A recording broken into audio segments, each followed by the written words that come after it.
பணம் தேவைப்படும். அந்த டீட்டெயில்ஸ் தான் நம்ம பார்த்தோம். இப்போ லாங் டேர்ம் ஃபினான்ஸு. ஸோ அதிலே பார்த்தீங்கன்னாக்கா நம்ம short term, medium term, long term பார்த்தோம். இப்போ வந்து லாங் டேர்ம் ஃபினான்ஸை பற்றி பார்க்க போகிறோம். டாபிக்குள்ளே போகலாம்.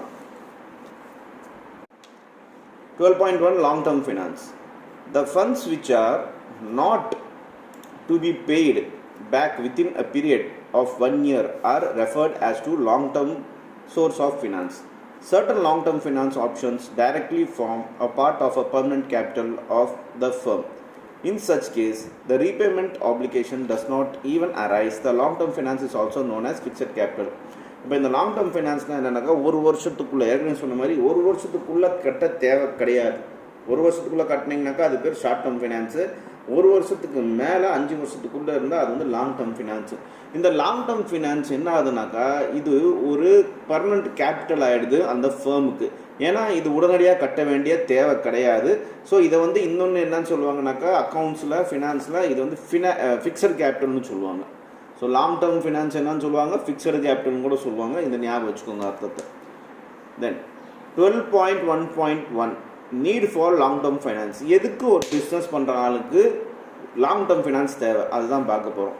First one, long term finance covers the requirement of fixed assets like land, building, plant, machine, equipment, technical collaboration fee, etc.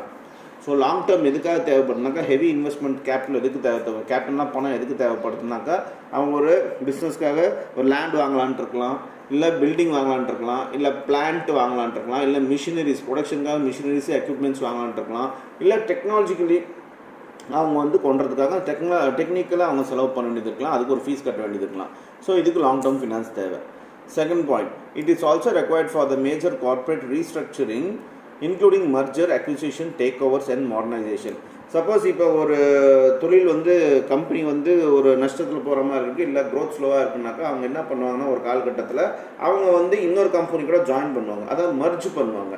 இந்த மர்ஜ் பண்ணுறதோ இல்லை இன்னொரு சின்ன கம்பெனியை வந்து அவங்க வந்து வாங்குவாங்க, நஷ்டத்தில் போகிற கம்பெனி வந்து வாங்குவாங்க, இது பேர் அக்விசிஷன்பாங்க, இல்லை டேக் ஓவர்பாங்க. இல்லை அவங்களோட கம்பெனியே மிஷின்ஸ்லாம் புதுசாக மாடர்ன் டெக்னாலஜிக்கு அது மாதிரி மாடர்னாக பண்ணுறதுக்கு செலவு பண்ண வேண்டியதாக இருக்குது. ஸோ இது மாடர்னைசேஷன்பாங்க. ஸோ இதுக்கு எல்லாத்துக்கும் பார்த்தீங்கன்னாக்கா அவங்களுக்கு பணம் தேவைப்படும்.